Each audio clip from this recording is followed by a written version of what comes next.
Cho baru dagni kyab suchi dagi chenyen gi personam ki penche sange droppa shog.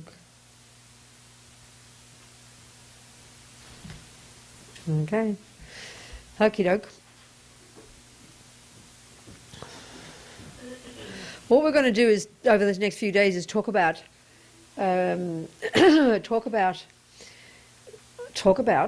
what they call in Tibetan the lam rim, and it's literally meaning path graded or path gradual.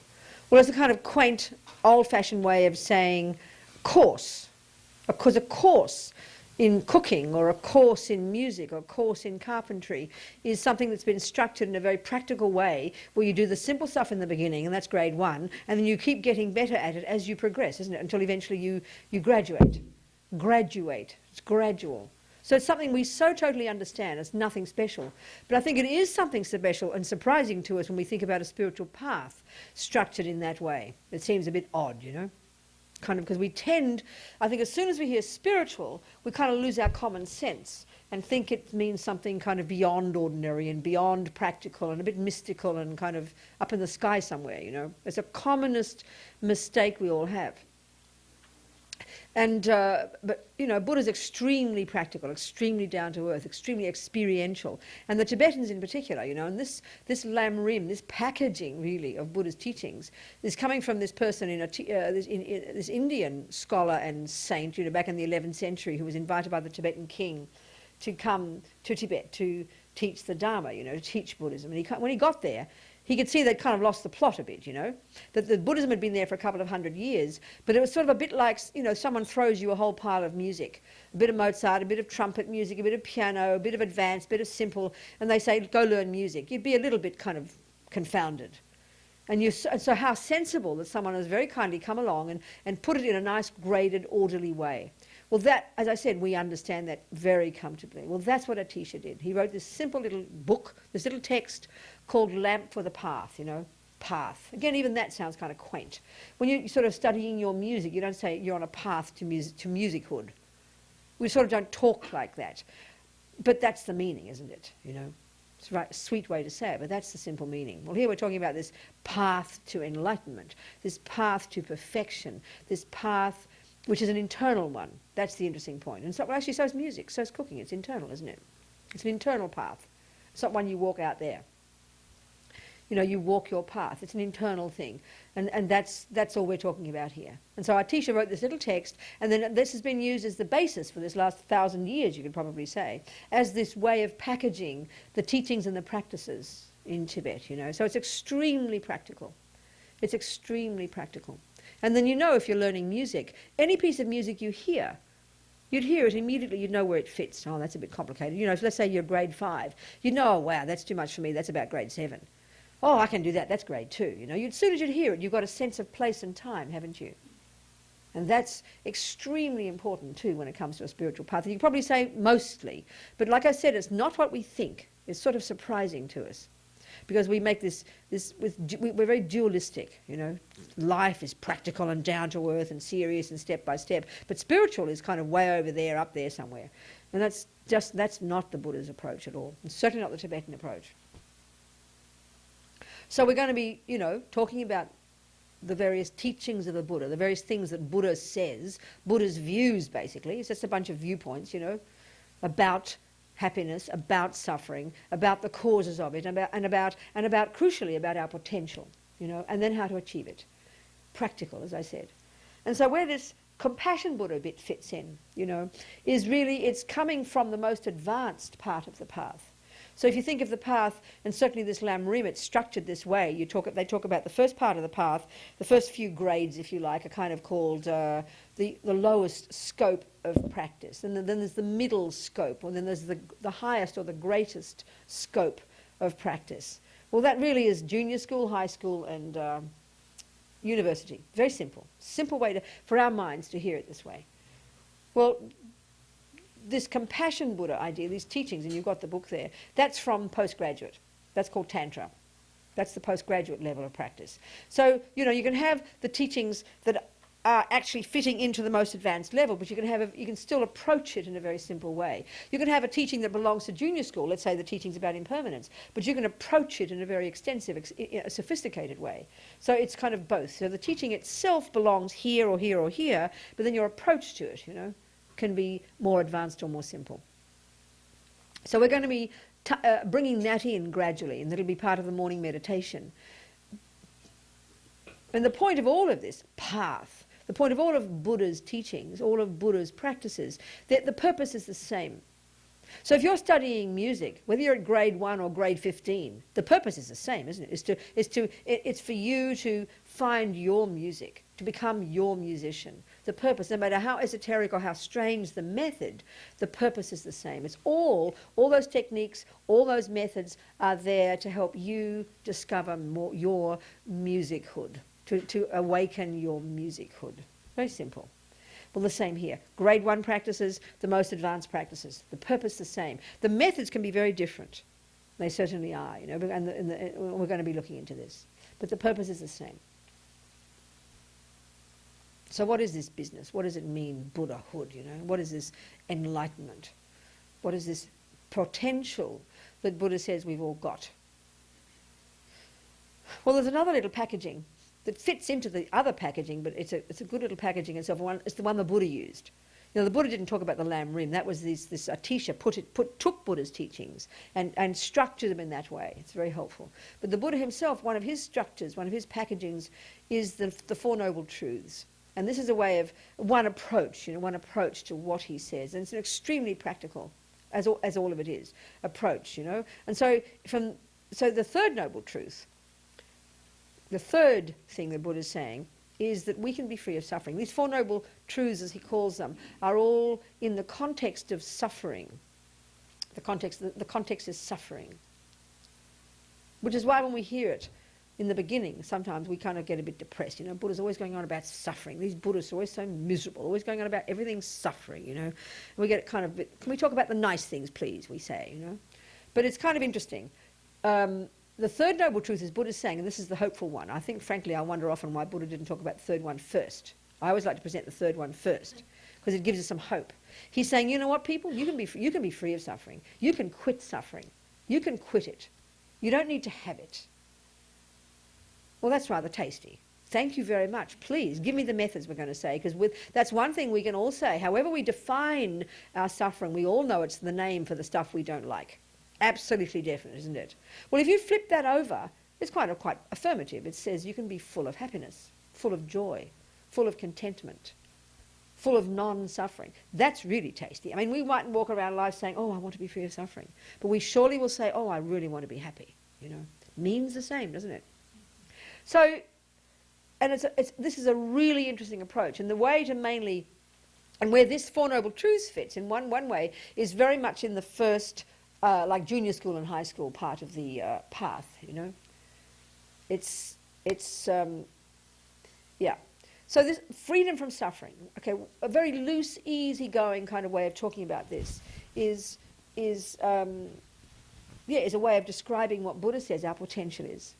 And this is a fundamental starting point, an extremely hopeful one, and gives us reason to want to even investigate suffering and its causes, which are the first and the second of these noble truths, as he calls them, He's saying that we have the potential to be free of suffering. We have the potential to be full of happiness, contentment, these things. So then, okay, this for Buddha, you're talking about the mind.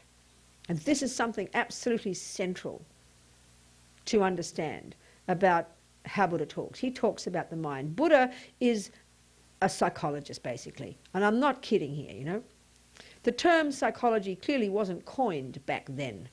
We know that. But if you're talking about the mind, we all know that means psychology. Very simple. But you'd say that Buddha is an outrageous psychologist. He's radical. He's radical in his assertion of what our potential is psychologically, and you'll soon hear what I'm talking about. And he's very different in the way he presents what the mind is. And actually, to begin to even understand anything Buddha says, you've got to get a sense of what the mind is. And so that means what he means by it. And it's very different from what we mean by it. So before we even go into the details about what he says, let's remind ourselves, whether we've heard this stuff for 1,000 times or never at all, let's remind ourselves how to listen to this stuff. And this is very different approach from the way we normally think about how to listen to spiritual teachings, you know. Very, very different. And even for those of us who call ourselves Buddhists, we fall into the trap, you know, of hearing it in a wrong way. And what I mean by that is this, that Buddha basically is saying, don't believe a single word I'm telling you. Now already that's a big surprise, because almost without exception, the view in the world of what religion is, isn't it, is something that's been created by someone else, a superior being. Then it's presented not as, you know, a set of findings, not as something that you need to go away and verify, or indeed to debate with. That sounds pretty shocking, you know. You don't argue with God. It sounds quite rude, doesn't it? But that's not the Buddhist approach. Buddha is not a creator. Buddha is not a creator. Buddha, in fact, says there's no such thing as a creator. And we'll talk about this. Buddha is far more like what we would think of as a scientist. And it's quite surprising to hear this, but this is really the meaning, and this is really one of the crucial points in Buddhism, and it's a crucial thing to have in your mind when you listen to it. So if I were, you know, and I've said this 1,000 times, if I were Einstein up here telling you about relativity, first, if I told you that I had a vision of it yesterday, or someone came and revealed it to me in my dreams, you'd throw me out the door. You'd think I'm some wacko, wouldn't you? Excuse me, we're talking something, you know, this is what we think. Reality, science is reality, on the earth, provable, doable, real. Religion is a sort of la-di-da thing, and in these days, indeed, very marginalised, not to do with reality at all. Well, that's a huge misconception, frankly, you know, and certainly from the Buddhist perspective. Buddha's approach is that he, like Einstein, is simply presenting his findings about reality, about how things exist. We know that's what Einstein's doing. And we know that he would have to be confident about his findings to the point where he can come and present them and say, this is how I think things are. But we also know, as I said, it's not revealed to him. He didn't have a dream, and he didn't make it up. That'd be really strange if he just invented it, you know. He created it. We would also throw him out the door for this. And even more, if he asked us to believe what he told us, we'd throw him out the door. So this is really important to remember, that Buddha's more like Einstein. He's exactly like Einstein in that sense. He's not a creator. He did not have a vision of it. He didn't invent it. And he's not asking you to believe it. He is simply presenting his findings from his own direct experience about the universe, about happiness, about the mind, about suffering, about how things happen and why things happen, and how to change. This is the point. So it is a big surprise to us. And even as Buddhists, we forget this. Because you see, we're intellectually lazy, I think. We'd prefer to have our little glad bag of beliefs, you know, go around like supermarket shopping. Oh, I think I'll take that one. No, hell realms, oh, I don't like that. Reincarnation, oh, that sounds nice. Reincarnation as an animal, oh, no, not that. Karma, oh, that sounds good. Bad karma, no, you know. Good karma, oh, yes. We're a bit sort of childish, you know. So it doesn't matter whether you like it or not. 1 and 1 is 2. It's based on a certain set of rules. You learn the rules, you understand what 1 means, what plus means, and what 2 means. And then you put it together, and then you get it. So, and it's either right or it's wrong. It's either right or it's wrong. There's no 2 options. You know, your math teacher tells you this, you go home, you get your pencil, you get your paper, you work it out, and you verify it. And by the verifying of it, you make it your experience, don't you? Buddha's the same. And as the Dalai Lama said, if you, through your own experience, can actually prove that Buddha is wrong, you must reject him. This is a very interesting approach. It's a shocking approach, actually, because we don't think of religion this way. We sanctify religion. We make it some holy, special thing in the sky that we're not supposed to question, or just supposed to swallow whole, you know? Well, Buddha would call that superstition. He'd call it laziness. And it's not helpful. It's not helpful. You can memorise, like we do initially, we memorise our times tables. But eventually you've got to understand it, don't you? You can memorise your math, you can memorise all those things, you can memorise things. But we all know, when you make it experiential, when you can taste the meaning of it, you really get it then. And this is the point here. This is the crucial point. This is the point, you know? So Buddha's saying we're the boss. He's not the boss. He's simply the person who did the work, and he's found it to be so that this is this and this is that, and this is how you get happy, and this is how you stop suffering, and this is what a potential is, and this is what the mind is, and blah, blah, blah. So you can be very relaxed about it, because the commonest problem when people listen to something like religion, let's say, okay, in this case, Buddhism, we struggle with it. But how can I believe that, we'll say? I just can't believe reincarnation, we'll say. Well, Buddha says, thank goodness. I don't want you to, dear. Take it, like any decent scientist, you take it as a hypothesis. And frankly, you can see even among scientists, a lot of them are very, very fundamentalist. They hold on to their view as the truth. They don't want to look at alternatives. They're just being the same as in religion. This is the truth. They don't like to think, other things. Well, any decent scientist, the really creative ones, the really brilliant ones, they're the ones who've got a mind that's creative enough, that's open enough, flexible enough to go outside the box. To when they hear a brand new position that might even undermine their own position, and that's the scary part, they think, okay, let's look at it. Let's take it as a hypothesis. Let's run with it. Let's see where it goes. And that's the courage we have to have. Because again, finally, Buddha's either right or wrong. The mind is either how he posits it, or it's not. And it's up to us to find out. So we can relax. We can listen to the most outrageous ideas. Don't be scared. Just listen. Act as if. If it were so that this is this and this is that. If it were so that the mind is this and not that. If it were so, there's no such thing as a creator. If it were so that this and that. We're scared of this though, because we hold tightly to our views. All of us do this. This is one of the problems with all of our minds. We're very scared to go and look at something differently. That's how come we all have wars, I'm right. No, I'm right. Guess what? So we've got to relax a bit. See things, as His Holiness says, from a different perspective. And it's very refreshing for the mind. And of course, you're the boss. You can walk out at the end of this day and think, this is a load of rubbish. I can't believe this stuff. How can they talk like this? That's cool. Buddha doesn't mind. It's okay. You're the boss of your life, nobody else. It's very simple. So what is Buddha saying? And the fact is, why would we want to listen to it? What's the point, What's the point? Well, the point certainly isn't all these Buddhist images and all these holy-looking things and these funny Tibetan-sounding things and these Tibetan cultural things and dressing like a 14th century person. This isn't the point, This isn't the point. This is just sort of cultural, this is just sort of external packaging. Packaging has meaning. Rituals have meaning. Like, you and I will shake hands. But because we understand this odd thing of holding each other's hand for a moment, hello, how are you? We'll grip each other's hand, But another culture, like the New Zealanders, they kind of wiggle noses. The Tibetans bonk heads, Holding hands for someone else might be threatening. But we know what it means. It's just a ritual, but it has meaning. So don't just because it's so Tibetans are sort of esoteric rituals. Well, so is French if you don't know it.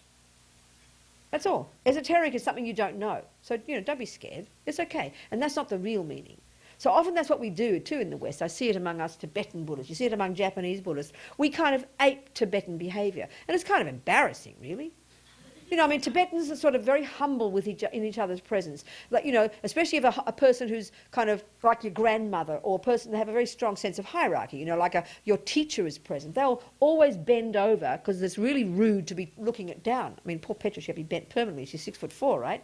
You have to be sort of bent. You'd never sort of stand tall if your teacher's slightly smaller. You'd always bend like this. Now, we walk around all going like this. It's ridiculous. We don't do it in the West. We're not Tibetans. It's not a sign we've got humility. It's absurd. It's like, it's like Japanese do things certain ways. So we kind of walk a bit military. Excuse me, it's culture. So we've got to sort of really get the essence, look inside all this before we just kind of act like a Tibetan person. It's absurd, Okay, I'm dressed like a Tibetan person, but it's okay. Slowly, slowly we'll find our own way of monastics dressing in the West. Like Mother Teresa, look at her. She dressed like an Indian after a while, didn't she? She invented her own little kind of uniforms, according to her culture. Slowly, slowly that'll happen. And you see it, the Japanese, in the beginning Buddha dressed like a Hindu, like the sadhus, they wear their yellow robes. So that's how the Buddhist monastics dressed in India. But by the time we got to Tibet, look, it turned into maroon, By the time we got to Japan, it turned into black. China, grey. So things change. That isn't the essence of Buddhism. That's not the essence. It's not, it's just cultural. But there's meaning to it nevertheless, so don't chuck the baby out with the bathwater. The point for all of us is, as this wonderful term in Tibetan, it's the name of His Holiness the Dalai Lama, in fact, Tenzin. It means knowledge holder. The real point is to hold the knowledge internally.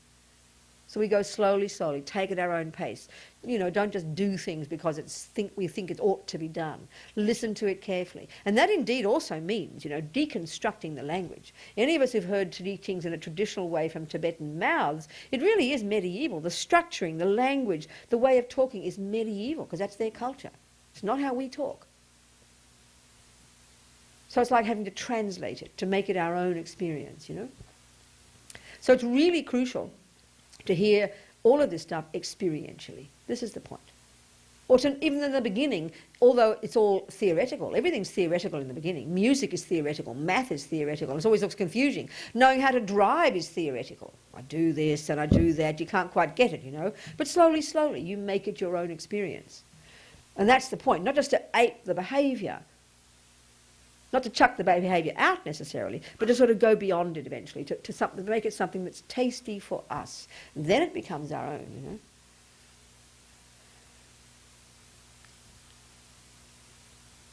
So what is Buddha talking about? And why would we want to listen to what he says? What's the point? What's the point in life? What's it got to do with life, basically? Well, if you look at the world, you know, you've got various viewpoints, aren't there? There are various viewpoints about everything. So, you know, you might have a system about the mind, for example. You've got Mr. Jung, you've got Mr. Freud, you've got so many, and every day a new person's coming up with a new model of the mind, isn't it? You've got different things that are called religions. Well, they're basically a bunch of viewpoints about how things are. They're usually, religions sort of are the big picture, aren't they? A bit like philosophy. They're the big picture, not just a small piece of it. What is the purpose of life? Who am I? Where do I come from? What is my goal? All of this, the big stuff, you know. Well, that's Buddha is. That's what Buddhism is. And Buddhism is like the others, is a viewpoint. It's Buddha's viewpoint. But what's interesting about a viewpoint, is you can have a view about what a cup is. But at some point, we have to be able to have some agreement, objectively speaking, about a cup from the point of view of its function. So then I could have a viewpoint that is a cup. Well, according to function, once we define it, then you're mistaken. You can have that view, honey, but it's a wrong view. It won't function as a cup. So you've got to have some agreement. And that's where language comes in. And so Buddha is dealing, like Christianity and like communism, no doubt, dealing with reality, the big picture, a world view. So we all have those questions. If our life has got some reasonable leisure, you know, which ours has, here we are, we're not sitting in the rice field, are we, digging the rice because we would die if we didn't. We have the time and space and the health and the well-being to be able to take an hour or two off to come to some place to listen to what Buddha says. So if we have the leisure, then we can notice we have these questions. Who am I? What is the purpose of life? Why am I here? What is happiness? What is suffering? Is it possible to be free of suffering? Is it possible to do this? This is what we're dealing with here. This is not a carpentry course, you know. This is not a music course. This is kind of a life course. So here we've got Buddha's view. And not only that, we've got Buddha's view through the filter of the Tibetan culture, because Buddhism has been taught in Tibet and practiced for a good 1,200 years now, you know. So if it is that, we're dealing with kind of critical things, the meaning of life, you know, this is again the Buddhist approach, you better check carefully that you think this is a valid place. The people who are talking about it know what they're talking about. And this coming, you know, like you would if this were a cooking class. You wouldn't just jump into any old cooking class because you heard that the teacher had a cute nose, you know. You'd go to that cooking class because you checked up from your experience, from your friends, that there was a good cooking class. The person knew what they were talking about and they said, yeah, they've got a good reputation. You do your checking. Now, maybe you've done some checking until now. Maybe you're just here on a whim. That's okay, but you do your checking to find out if this is a valid place, is presenting validly what is accurately called Buddhism. We might say it's Buddhism, but maybe we've made a whole lot of stuff up. Excuse me, that's very rude, isn't it? Misleading people. So the onus is on you to do that, you know. You should check up, check carefully. Buddha says, check it carefully, like you check anything, you know. Check it really carefully. Check it's valid, check the people know what they're talking about. Then you can feel confident that you can go in and listen to it and, you know, do your course, which you then take home and verify and make it your own experience. Okay, so Buddhism is just a view about the universe, about what the universe is, about how we come into this universe, about what a human being is, about what mind is. Crucially for Buddhism, the mind is the core to it. So this third noble truth, okay, what Buddha's basically saying is that we've all got this potential just naturally within our minds to be completely free of suffering, to be completely full of happiness, stably, and happiness in a loose, easygoing way is meaning content, satisfied, fulfilled. You could say joyful, blissful even, whatever words you like, variations on the theme, you know. And in fact, Buddha is also asserting that this potential is the natural potential, the innate potential of every living being.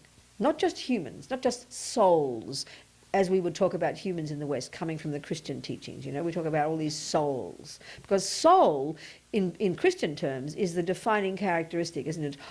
Is the difference between an animal and a human, for example. But Buddha doesn't use the word soul at all. He uses the word mind, or synonymously, the word consciousness. That's what defines us. And that is a term that word, mind, also refers to what we would call animals. And then there's a whole bunch of other living beings who also have mind, according to Buddha, you know, a whole spectrum of them, and we'll go through this. So the term in Tibetan is really very, very, very clear expression of this. In the English translation of the Tibetan term sem chen, it's kind of a bit quaint. It's sentient being, or often they just say living being. You know, a living being, sentient beings. The term in Tibetan really is tasty when you translate it. Mind possessor, literally sem chen, mind having. We're all mind havings. You know, we're all mind possessors. So the Buddha would say there's not an atom of space where you won't find mind possessors. Humans are a tiny percentage of them. Animals, clearly, plenty more. You're going to have more mosquitoes in this yard out here, in this place out here in one summer than you'll have humans at any one time, you know. Clearly, there are plenty of them in the ocean. I remember just watching one television show, and one whale, when he opens his mouth for breakfast, 40 million creatures go in. One mouthful of breakfast, 40 million, right there. Whew, that's a lot. You're not going to find 40 million people eaten up by one person for breakfast, you know. So there's an awful lot of sentient beings in the ocean, for example. One mouthful, 40 million beings go in. So clearly you can deduce there's an awful lot of mind possessors in this universe if we even just look at the ones we can see, you know, the animals and the humans. And Buddha would say there are even more. There's not an atom of space where you won't find mind possessors. So Buddha's dealing with all of them. And so therefore, you know, you could say Buddha's dealing with the mind. That's the bottom line for the Buddha. Mind.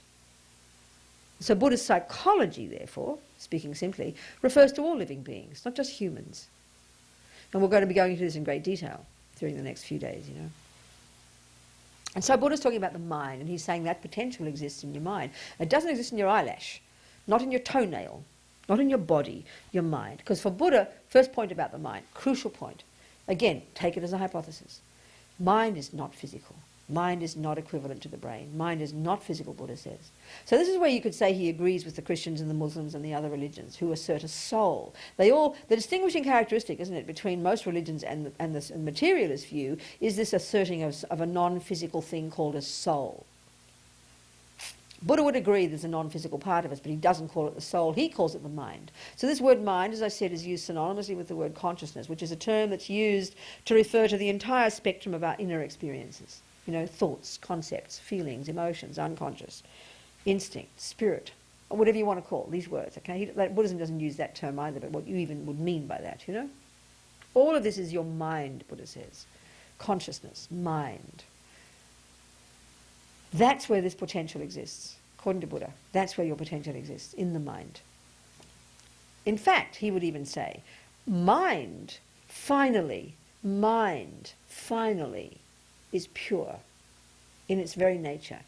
This, in other words, and that even more simply speaking, is the positive qualities. We could say in Buddhism, and again we're going to go into great detail about this, you can say in the mind we've got positive states of mind, negative states of mind, and then we have neutral states of mind. There's no fourth category. It's very simple.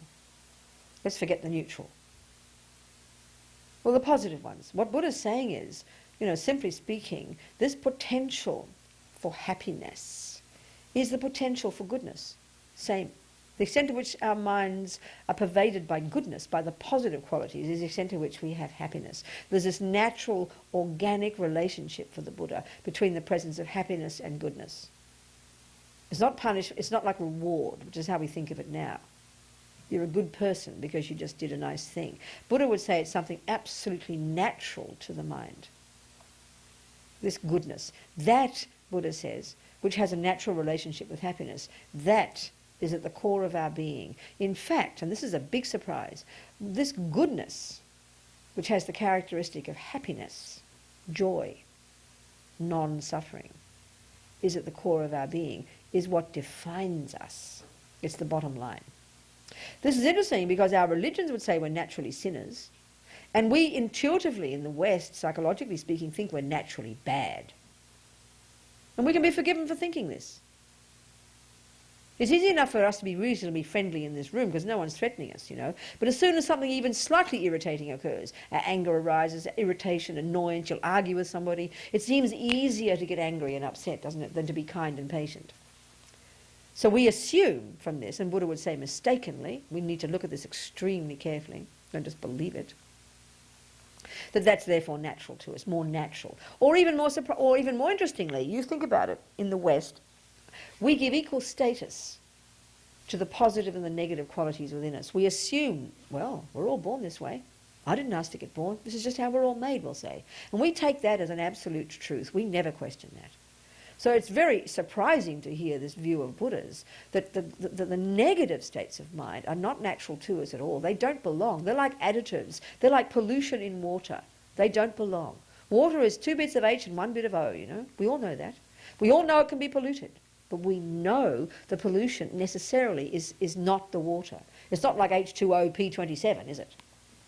You get my point here. Water is that pure, clear stuff. The pollution is real, but it doesn't belong. And that's the point here that Buddha's making. And this is a very interesting viewpoint. And this is why I like to mention the Third Noble Truth first, because it's very empowering. It's very encouraging. I mean, you start with the First Noble Truth, and Buddha goes into great detail about suffering, the 3 kinds of suffering, and the way it works. I mean, by the time you've even finished the First Noble Truth, you're completely depressed, Now you've got to go even worse and start looking at what causes it. And you're just too exhausted before you get to the Third Noble Truth, where he says, you know what, honey, you can be free of it. So I like to mention that first. It gives us kind of perks us up, Gives us a reason to want to rub our nose in it. Because with your water, once you know that water can be free of pollution, it gives you the courage and the enthusiasm, doesn't it, to investigate the pollution. Just to be told all about pollution for the first year of your course, and then learn all about the causes of pollution for the next year, you will have gone before you get to the third one. Now let's see how it can be free of it. So it's nice to know in the first place why you even want to look at pollution and the causes, because you know you can be free of it. We need to hear this, especially, I think, in our culture where we're overwhelmed by our own neuroses and overwhelmed by suffering.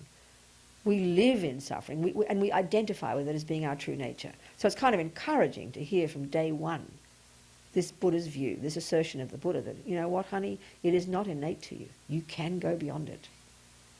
That's great. Okay, we've got to think about it, make it something real. Don't just blindly believe it. But it's nice to hear.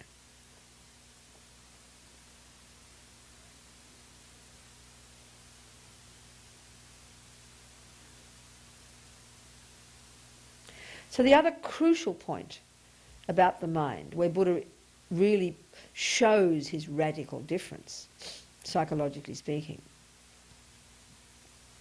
first is that it's not physical. It exists in dependence upon your brain, obviously, but is not the brain, is not physical. Take it just as a hypothesis first. Don't try to struggle too much with it. Just take it as a hypothesis, and then you work with it, But the other point is, and this is a big surprise, this is a shock. It doesn't come from anyone else.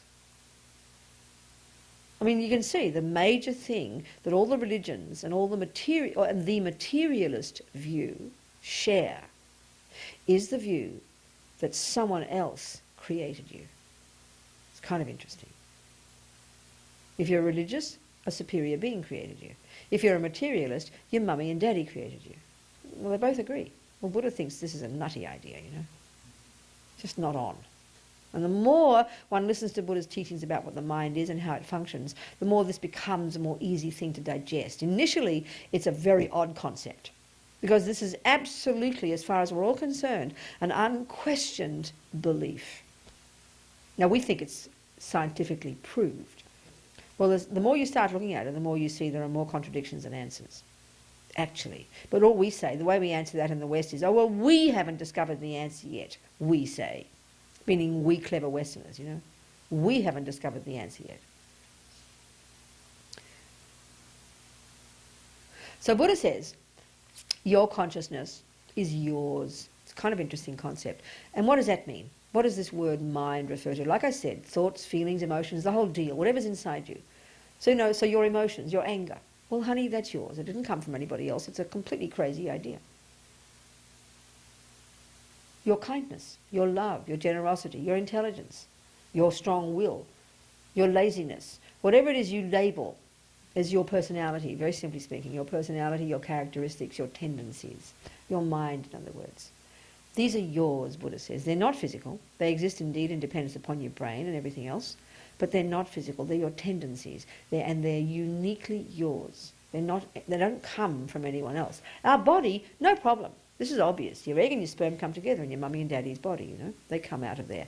And then, but the mind is what gives life. Consciousness is what gives life to this body. So, you know, in Christian terms, when the egg and sperm come together, what turns it into you is God putting a soul in there.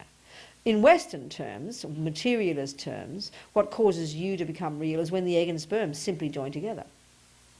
What Buddha would say is, you know, is what causes the egg and sperm to stay together and to start to developing, you know, start multiplying those cells, is the entry of consciousness, the entry of your consciousness. So thinking of it another way, just, you know, and just getting used to this idea. You think of your consciousness, you think of it as just simply a name given to all your thoughts and feelings and emotions and unconscious, subconscious. It's like this, so think of it as like a river of mental moments. They use the term in Tibetan, certainly, mental continuum, a continuity of mind. So thinking of it just simply as like a river of mental moments. And it's just a different way to talk. It's our own experience every day, you know. Like, you know very well that the music that you can express today through your fingers on that piano, which is held in your mind, of course it comes from where? It doesn't come from your teacher. Your teacher didn't inject music into you. You'd be very offended. You know perfectly well it's your music. You're very proud to own it. Where did it come from? Well, yesterday's music. Guess what, you know? You trace it back as like a linear kind of thing, a river of mental moments of music. Your music today is the result of yesterday's music, and that was the result of the day before's music, and that was the result of the day before's music. And you know, it builds up, doesn't it? It builds up, and it's yours. You hold it inside you. Your mother is, you know, well, my mother meaning, because my music teacher was my mother, okay? She was a crucial part. She played a crucial role in my music. The piano did too. There's an interdependent scenario going on here. The teacher, the piano, but we all know, and we're proud to own it, the music is mine. And it grew because I did it. It's my music. Well, that's your mind. And Buddha says it's the same with your anger, the same with your love, the same with your kindness. Where did my anger come from? Yesterday's anger. Where'd that come from? Day before's anger, hun. Where'd that come from? Day before. And my mother can tell you the moment I came out the womb it was being expressed. She could see it right there. So, you know, this kind of, and you can see with Mozart, his music was there. His mummy gives him a piano at the age of 6 and off he goes, writing his sonatas, you know. That music was in his mind. Mr. Hitler, he seemed to sort of, since a little boy, he seemed to express what was inside him too. So, you know, in the Western view is the person's made by the parents. You come in as a brand new idea. You're like a blank slate, isn't it, from the moment of conception. Your mummy and daddy literally create you, we say. Or if we're a Christian, like I said, God creates us. Well, Buddha says you know what, baby? You created you. Like that music. And you're honoured to own it. You know it's your creation. You worked really hard to play that music, to build it up inside you. Well, the same with the anger, the same with the love. And you keep tracing it back. And you go back to the first moment of conception, because that's if you go back inexorably, you're going to get back to the first moment of conception. And where do you trace your river of mental moments holding all these potentials? You trace it back to a moment before that. If you're Christian, like I said, you trace it back to God. If you're a materialist, you trace it back to mummy, daddy. That's a very dualistic concept for the Buddha. Body, no problem. Thanks, mum and dad. God's got nothing to do with it. Buddha, nothing to do with it. No such concept as a creator, Buddha says. He says it's a mistake to think that. And don't be offended if you think it. He thinks this stuff's okay to talk about. He doesn't think it's rude. He doesn't think you should get shot or jailed if you argue with these things. He's, if you're like we don't in science, we think it's very good to discuss these things. And this is exactly the Buddhist approach. Not just to be contentious, but as but part of your process of finding the truth, finding reality. So this is Buddha's deal, simply speaking. All your thoughts and feelings are this river of mental moments that are yours. Today's comes from yesterday's, which comes from the day before. And we know that what we put into the mind today will come out tomorrow. The music you practice today won't just suddenly manifest in someone else's fingers. It's your music. You'll hold it in here. It'll come out tomorrow. Like that. Everything, Buddha says, is like that. Now, this is the simple idea of way of saying about mind. This kind of holder of our feelings and thoughts and propensities and knowledge and experiences and all the rest, And so mind is uniquely one's own.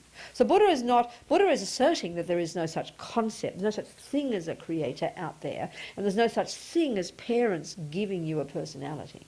It doesn't mean they don't play a crucial role, like my teacher plays a crucial role in the development of my music. Parents play a crucial role in the development of my anger, my love, my kindness. But they're not the main cause. Buddha brings the main cause right down to each one of us. He says we're the creator of ourselves. And what he calls this law, and he would say it's a natural law, like gravity or whatever, No, he didn't invent it. He's observed it to be so. He calls this karma. This is the creation principle, if you like, in Buddhism. So we're going to go into great detail about karma and the mind. These are the two kind of like underpinnings of Buddhism. Without even intellectually understanding these, we can't really understand Buddha's whole deal. We can take pieces of Buddhism, which a lot of people do. A lot of us do this, and even as Buddhists. Some of us might be Buddhists practicing a certain kind of meditation, Well, it's like sort of learning one part of music or one part of basketball. It's okay, nothing wrong. But it's not the big picture. Tibetans are really into the big picture. And this is the way Buddhism developed there for 1,000 years, coming from the great monastic university tradition in India, back in the 5th, 6th, 7th, 8th, 10th, 9th, 10th century. This vast kind of tradition of philosophical analysis in these great monastic universities. This is carried on fully into the Tibetan tradition, right down to the present.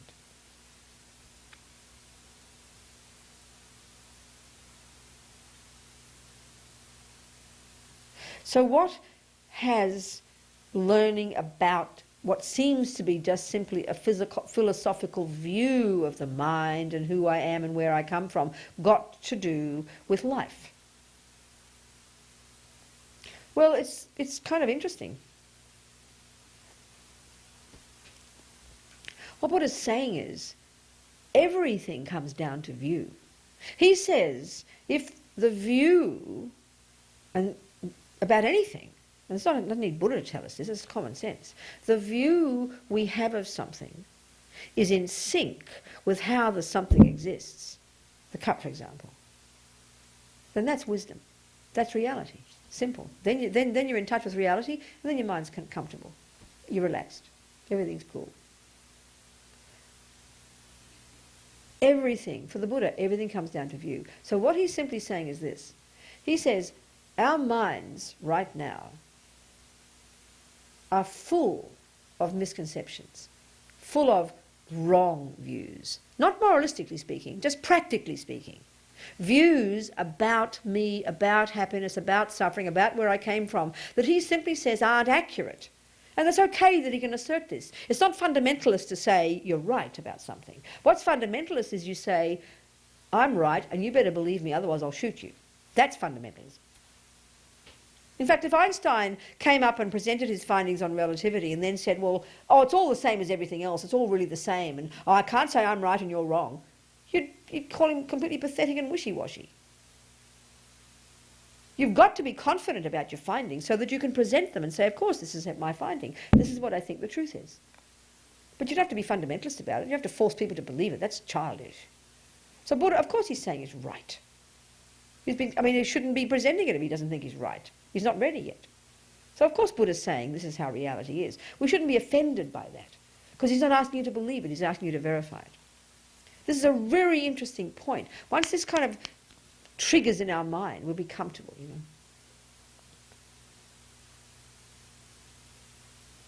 So what Buddha's saying is that to the extent to which our minds are overwhelmed by these misconceptions, and these misconceptions, by the way, are what we would call neuroses, and we're going to go into this, anger, jealousy, attachment, all these other nonsense, and we'll discuss it. And this is really Buddha's expertise is in this area, I tell you. The extent to which our minds are caught up in those, and indeed in other misconceptions, fundamental misconceptions about the very nature of the universe and the person and this and that, is the extent to which we suffer. It's kind of a fascinating point. In other words, Buddhist philosophy, the presentation about how things are, absolutely intersects with Buddhist psychology, which is the mind, isn't it? We would see these as two separate areas in the universe. But for the Buddha, they absolutely intersect. In other words, the extent to which my mind is full of neuroses, which misconceive how things exist, is the extent to which I suffer. So the job of getting happy for Buddha is the job of removing from your mind the misconceptions. It's a very curious thought, you know. We would never think like that. We wouldn't think that happiness is about that. Why? Very simply, because in our world we think happiness is when you get what you want. So we think it's always in terms of outside. Isn't it? Happiness is what you get when you get what you want. Buddha says happiness is what you get when you remove from your mind the neuroses. It's a very interesting approach. And so simple as a concept that it's embarrassing, but so hard to do because it flies in the face of our held views. We're utterly convinced that happiness is something out there, like looking for a needle in a haystack. And we spend our lives looking for it, don't we? Buddha says it's right here. Learn to know your own mind, be your own therapist, as Lama Yeshe puts it. Identify the misconceptions, identify the neuroses, and slowly remove them. And then guess what? You become who you really are. You develop your own potential. You develop your potential for goodness, which means you develop your happiness. Because goodness and happiness, as I said, have this absolutely organic relationship. Suffering and badness, speaking simply, ordinary words, have this natural relationship, Buddha says. And the badness is the stuff that's the cause of suffering, and in fact is the very suffering itself. And what's that mean? These simple words I'm using, you know, not in a moralistic sense. But, you know, like I said, Buddha would assert that you've got positive states of mind and negative ones. Forget the neutral. And we all know the words. We don't need God or Buddha or great philosophers to tell us. When you hear words like love, kind, patient, joy, content, fulfilled, happy, smile, patient, generous, you know they're the nice things. You know when you're on the receiving end of them or whether they're inside you, you know you want more of that, please. It's just obvious. And we know the opposite. Anger, jealous, depressed, fearful. On the receiving end or inside you, it's painful. It's just obvious. And it seems almost simplistic to talk this way. And we make it so complex in the West, what mental problems are, you know. But this is Buddha's deal.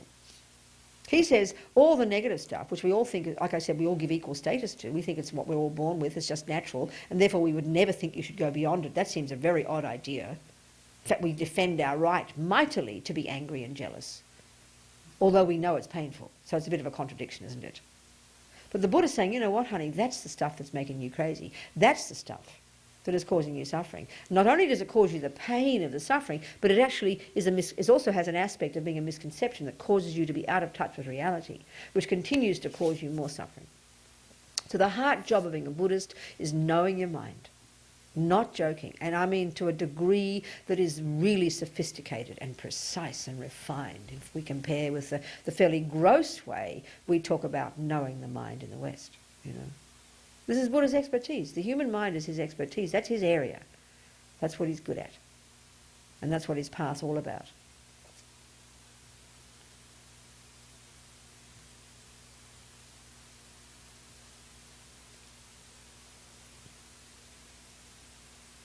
So like I said, just Buddha's views. He is saying he's right. He is saying, if you do this, and he's not just saying it as, you should, you know, it's not a question of just studying Buddha's philosophy and then getting full marks in your philosophy exam. That's boring. That's intellectual. You've got to put your money where your mouth is, you know. Because what Buddha's saying is if you do this and do this and do this and change your mind this way and get rid of this and this, what you'll get is happiness. What you'll get is freedom from suffering. And that's the point. That's the purpose. That's the goal. That's the achievement. That's the result. So you can police that. You can check that up. You can check it out, you know. If someone says this is the route to get somewhere, you can prove it yourself pretty quickly. You have a map. You know where you've gone. You know how far. If you're heading there, you can see it. You be the judge. Same here. You don't go to your teacher and say, have I succeeded? Am I more happy? Oh, yes, dear. Oh, good. You know yourself. You're the boss, you know. You police it yourself. You track it. Because it's your own experiences that you're talking about. And then it's in this way that you would verify what Buddha says. Or not, as the case may be. As I said, if you prove he's wrong, then you chuck him out. Sorry, Buddha. See you later, mate. He's not worried. It's up to us. The onus is on us. We're the boss. It's for us to find out.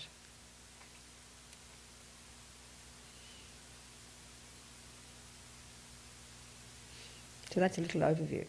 We're going to go into details using these different approaches, you know. So maybe you can ask me a few questions.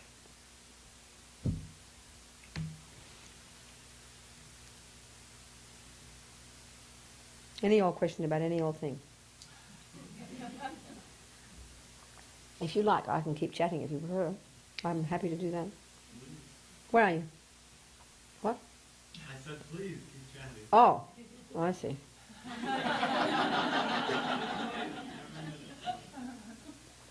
Well, if there are no questions, plenty will come. Where? Yes, my dear. I was wondering if the only way that you can verify your experiences is through your senses. My goodness, you'd be in trouble if that were how it worked. That's not what Buddha would say. The senses are just like they're just like gross. They're just like, sorry, not being rude to animals. They're like dumb animals. They're just the grossest level of your mental experiences, and they're completely not good judges. In fact, the more you look into Buddhist psychology, the more you see that we right now, as Lama Yeshe puts it, we make the body the boss, and that's a big cause of our problems. Sensory experiences are completely deceptive. Have no valid basis at all. Well, I guess my question is how you can verify that any beings are having a mental experience? The Buddha's first of all, the way we use the word mind in the West is at the very, it's, you know, we're usually meaning the brain, right? We mean the brain. So we think of it as something physical. And we know we have cognitive experiences and we have sensory experiences, isn't it? Right? So that's about all we think we have. So there's an interesting point here. Buddha is asserting that the mind, as I said to you, first of all, is not physical, but he's also asserting that we have the capacity, the mind goes to very subtle levels, very refined levels. The job of mind is to cognize or to be aware or to be conscious, to cognize things, right?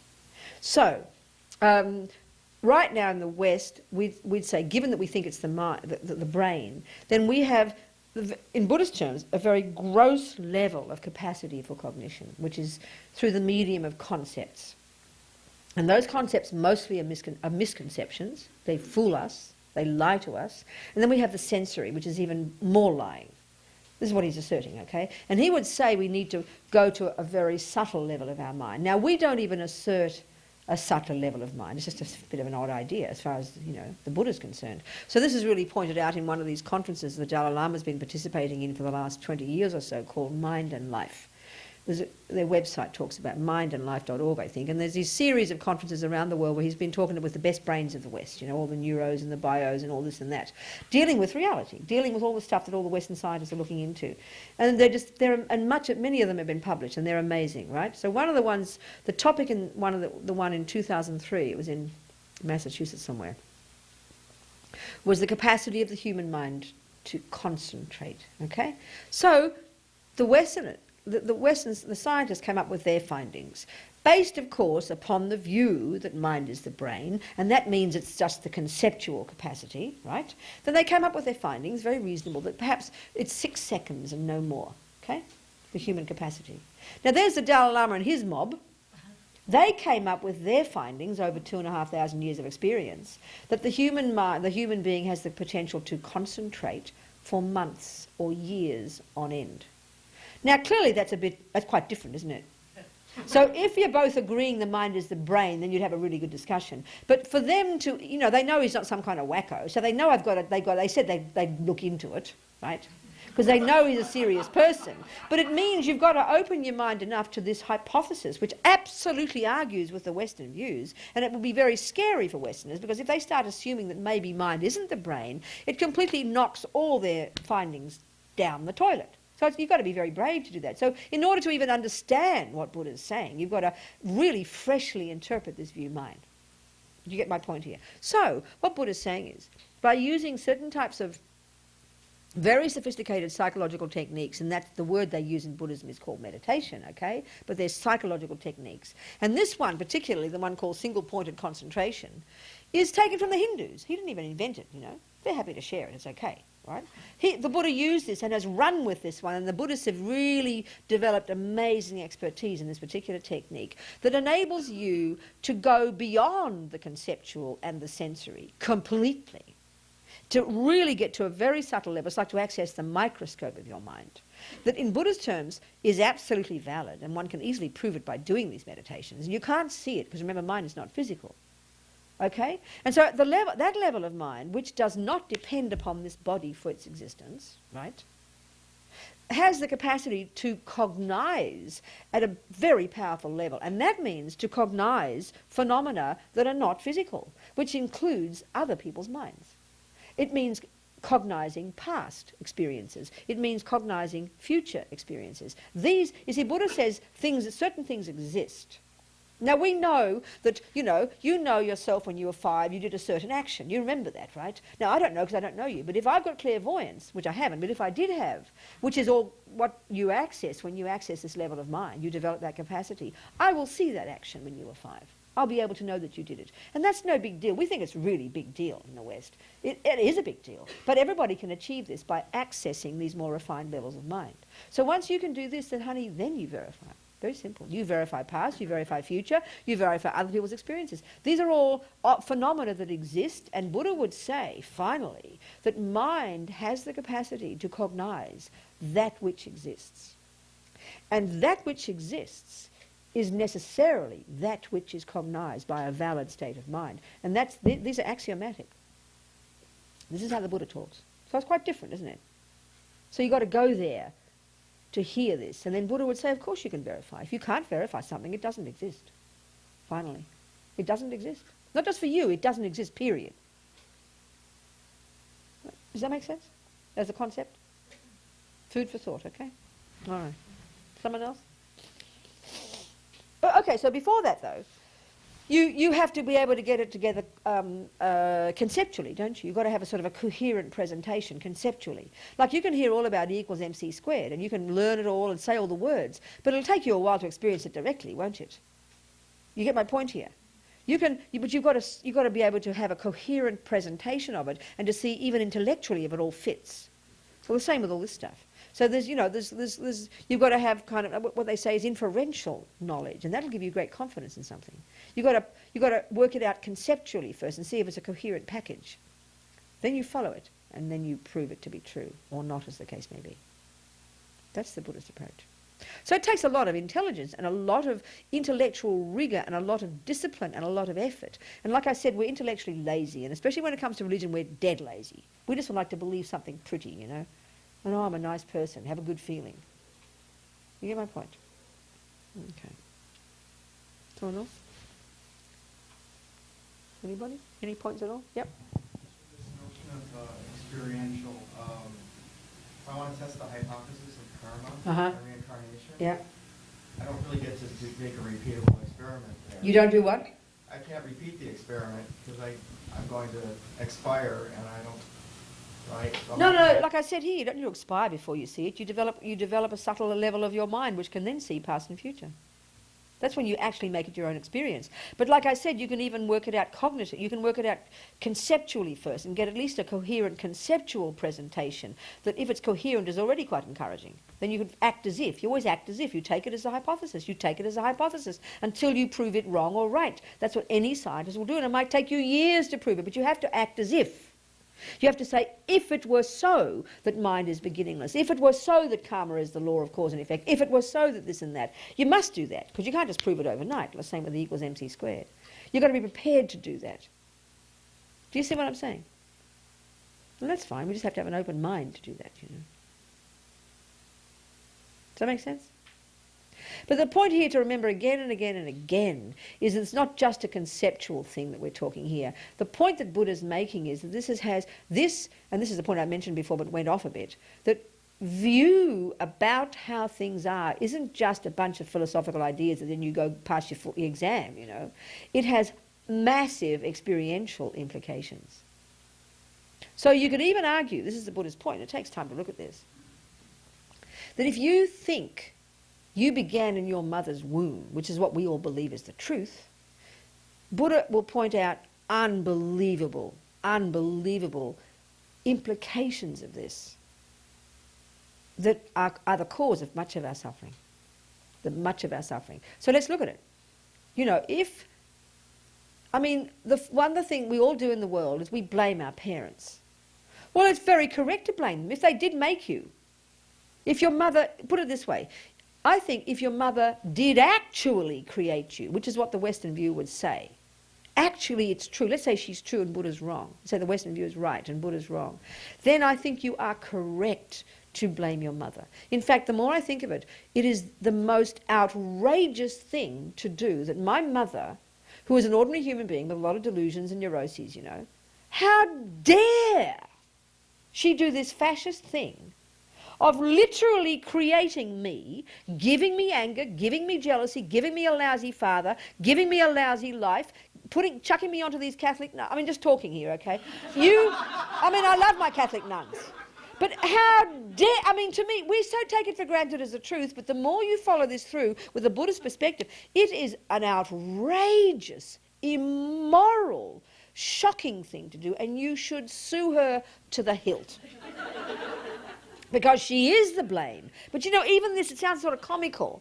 We kind of feel guilty about blaming our mothers, and yet we keep trying to blame. But the fact is, our philosophy is that she did create us, and we all say, oh, it's scientific. Buddha says, excuse me, how about looking into this? Because it's got masses of contradictions. So, you know, Buddha would say just that alone. Whereas he says, you come fully programmed into your life from the first second of conception. Your mind is going back and back. You come programmed with all your past habits, just like you come programmed today with yesterday's music. So you come programmed with yesterday's anger and jealousy and love and kindness and music and math, whatever's inside you. And you know what? You've got certain external catalysts, including parents, including teachers. But honey child, they're yours. And you came into this life with the imprints of those. Now, even for me, even as a presentation, as a philosophical presentation, and the more I look into Buddha's view and to look into this one, it's extremely tasty. It's extremely empowering. It prevents me. I've given up blaming now. It enables me to own everything about myself and it empowers me, because if I'm the creator of who I am, then guess who can change it? But if my mummy is the creator, well, my hands are tied.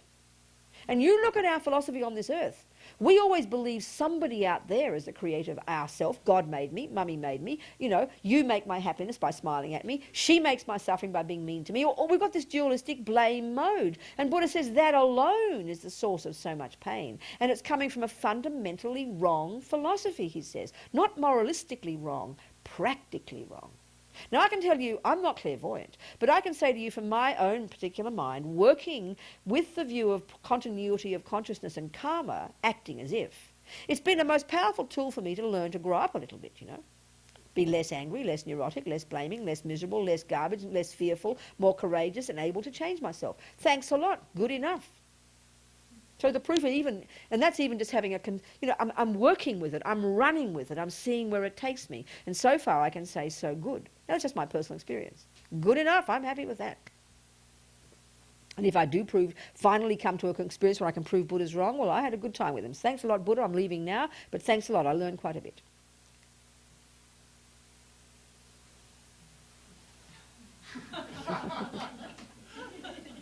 So, the job is to find the truth. And what Buddha's saying is, the extent to which we are not in touch with the truth is the extent to which we suffer. That's, I think, an amazing and marvellous and tasty way of looking at the earth, In other words, the extent to which I think there are 2 cups on this table is the extent to which I'm going to have big problems in communication. I'm going to end up having a war with you. But there are 2 cups. Oh, my God. And then you try to give me 2 cups. We're going to be going mad, over a simple fact that there is only 1 cup there. So once we all establish the truth here, we can all communicate. It's very comfortable. Now, we get this when it comes to numbers. But, I say I love you, and you say you love me. And, we think we're communicating. But in reality, we might say the same sounds, but you've got one meaning and I've got another. That's why we have problems, because we have no basis for any kind of common experience when it comes to anything other than numbers, We're great on numbers in the West. But when it comes to everything else, well, there's no truth anywhere. We're flailing like mad people, And then we have wars over it. So truth is not just some intellectual thing. Wisdom, truth, reality, facts. I'm not joking. That's what we've got to find. Then that's the source for happiness in Buddhist terms. My mind in touch with that which exists, that's the method to get happy. And that is the method to benefit others. Buddha says a bird needs 2 wings. And I'm going to use this 1,000. I love this analogy. It's great. And all the packaging, junior school, high school, all the rest fits into this. Bird needs 2 wings, wisdom and compassion. Well, the wisdom wing is junior school and high school, the first 2 scopes. Compassion wing is university and postgraduate. That's where you benefit. So the first one is where you put yourself together. And then the second one is on the basis of this, you benefit others. And that's the final point. Compassion is the final one. Putting your money where your mouth is. That's the action mode. That's the activist. That's the social activist one. The compassion wing, where you benefit others. But as His Holiness Dalai Lama says, compassion is not enough. You need wisdom. Just like I can have compassion when I see those poor people in Nepal have got cataracts, they get cataracts up in the mountains. Oh my God, these poor people suffering, it's unbearable, we'll say. That's compassion. Now that's very noble. But if you're not a surgeon, they'll thank you for minding your own business, won't they? You rush in with a scalpel, and make a mess and pull their eyes out. Oh, I meant well. You get my point here? We understand it when it comes to that.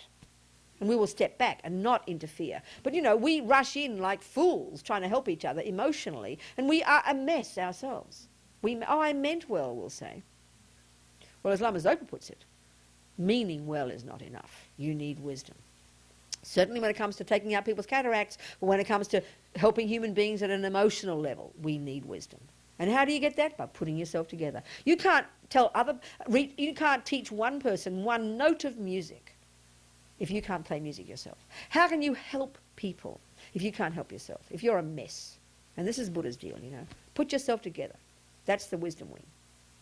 Then to that extent, you're qualified to help others. That's it, Someone else? Points to make? Good, sweetie. Yeah. In the West we talk about, in Christianity we talk about free will. Free will. Right.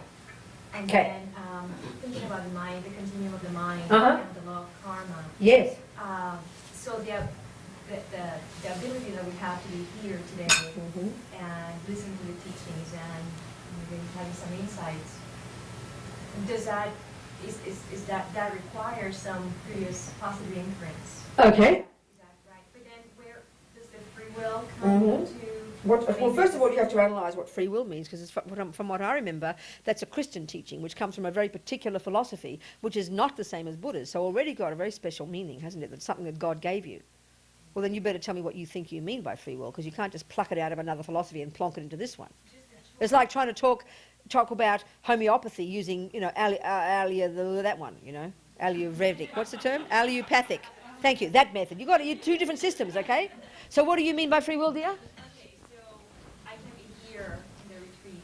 And No, I know you said that, but what do you mean by free will? Okay, so I can, is my choice of... Your choice to do something. Exactly. Okay. Your choice, would you agree that your choice to do something is dependent upon various things? Would you agree with that? That it's dependent upon certain things. What's your choice to do something dependent upon? Some of the things. What are some of the things that your choice to come here are dependent upon? Simple. It's very practical. We don't think of it like this, but it's good to analyze it this way. What? Give me some examples. Well, how everything else did not work. What, darling? How everything else did not work, so might as well try something new and different. Okay, so what you mean is your choice to come here was because you heard, say, Buddhism. And you went, what happened when you heard about this course? So what happened? Something arose in your mind. Well, I've been studying Buddhism at my and Okay. So I've been interested and Okay. I just... So then, can you remember the first time you heard the word Buddhism? Can you just even... Yeah. You can? Well, no, not No. the word. Can you- I remember my interest, how my interest in it.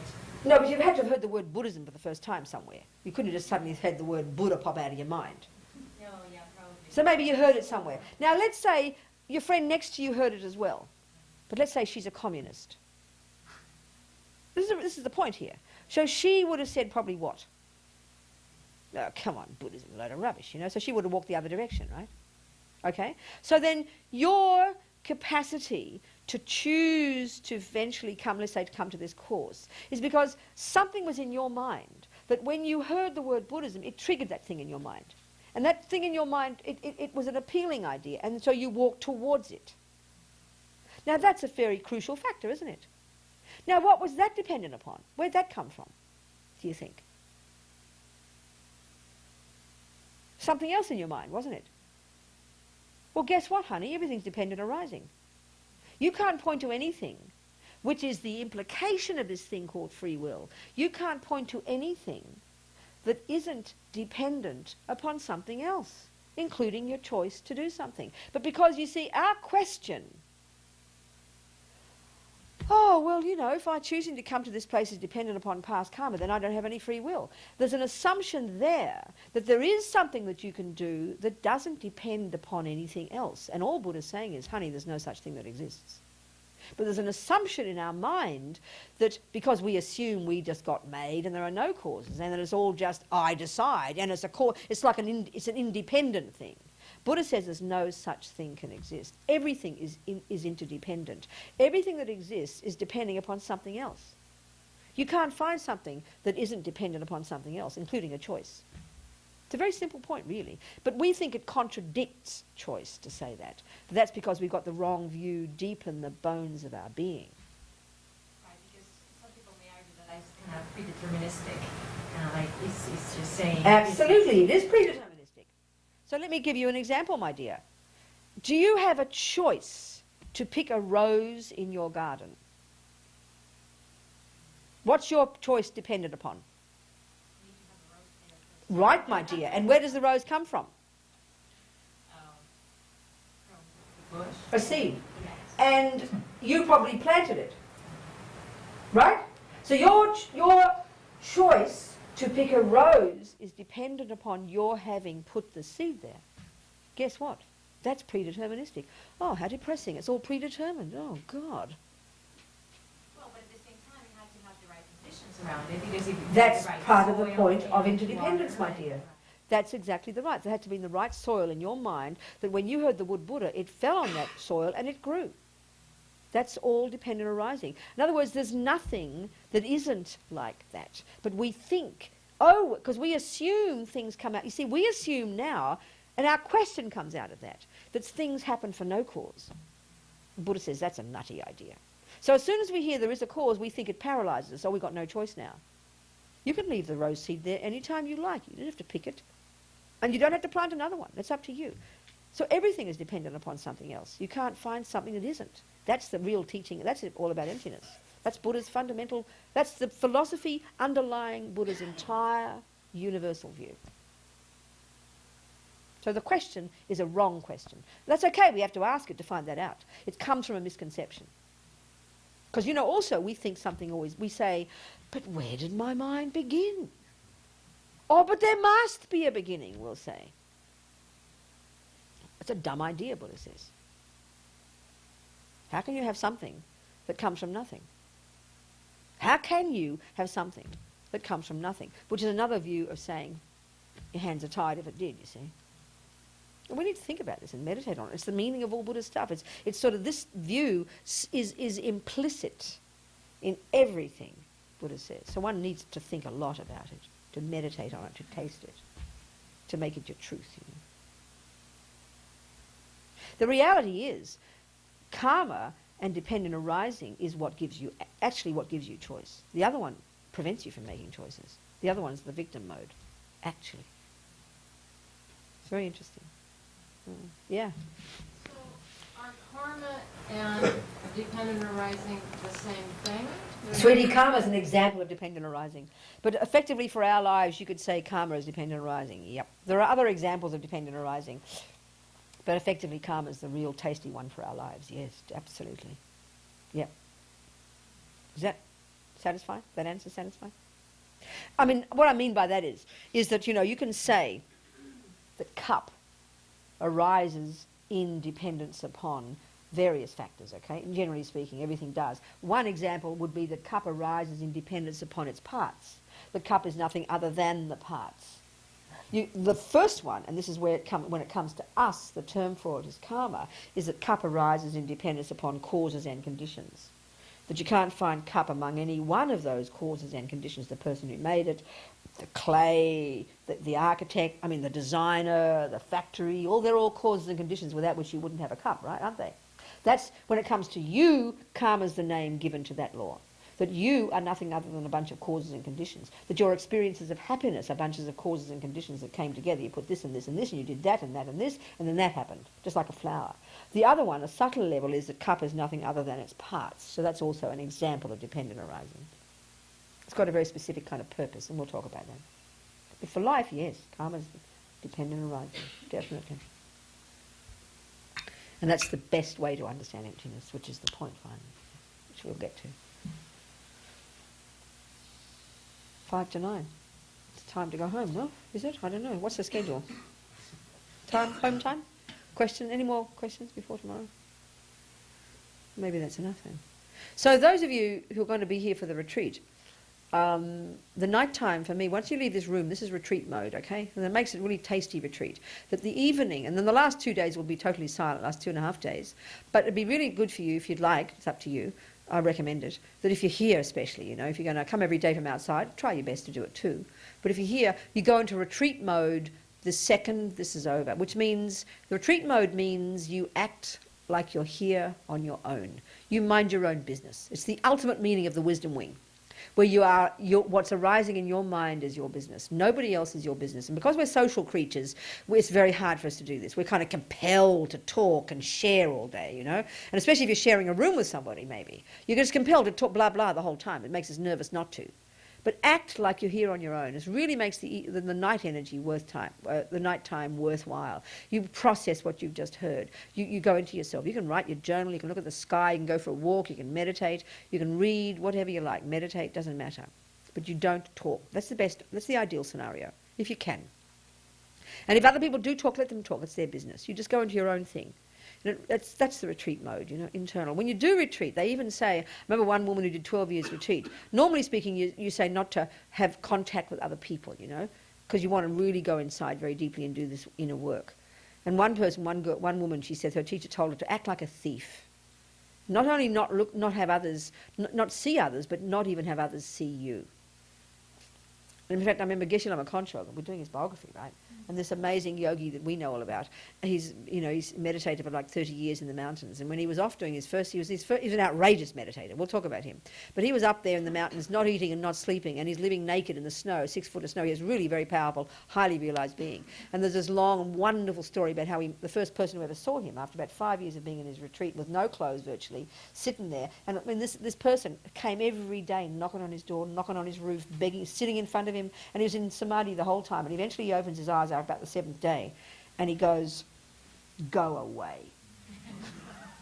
To this poor little person. But the little person persevered and became his student, you know, because he was in the retreat mode. He wouldn't be visible to anybody. It sounds a bit outrageous, but we'll talk about all this. "Go away," he said. "Don't bother me," he said. He'd been in retreat for 7 years already. Anyway, don't be extremists, okay? You can talk tomorrow morning. But the retreat mode means you're inside, you go inside, okay? And I mean, this sounds really corny, but we've got to become our own friends. We're not our own friends right now because we think happiness is out there, you know. We only think we're a nice person if someone smiles at us. We have so little confidence in who we are that unless someone smiles at us, we don't think we're good. So we've got to start being our own friend. So retreat mode's a good way to go. Start with that, just for the few hours this evening. And then till tomorrow morning after the meditation. Then, you know, breakfast, and we can have talk and then discussion during the day. If you're staying here in part of the retreat, that would be excellent. I recommend that. That's it, isn't it?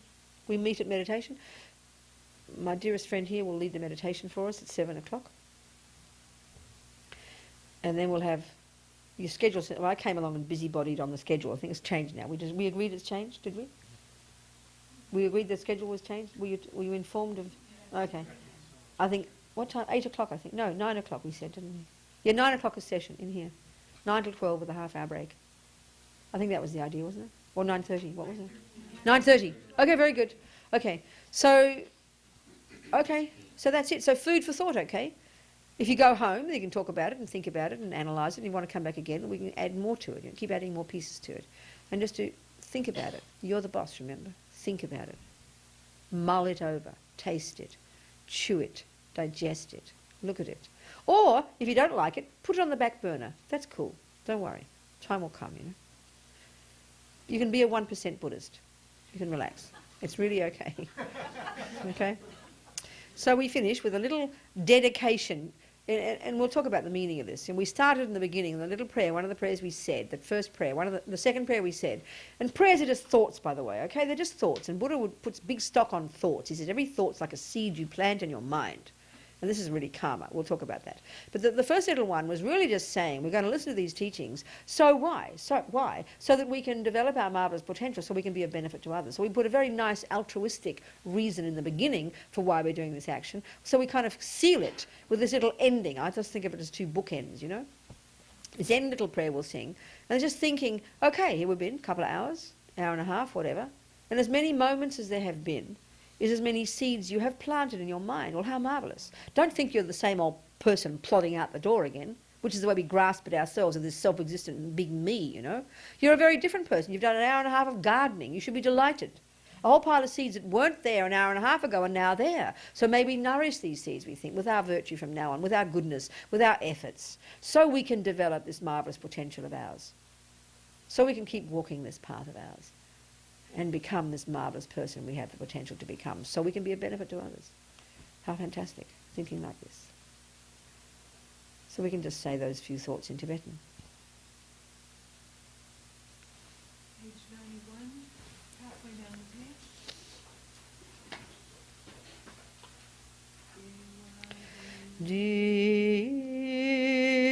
Dinu to dark Lama Sangye Drugyurne Drowachikyang Malupa Dei Sala Gopasho Semchogrin poche ma ke panam ke gyuchig ke panyam pa me payang gong ne gong du pelbasho. So that little second one is just may compassion grow and grow in the hearts of all.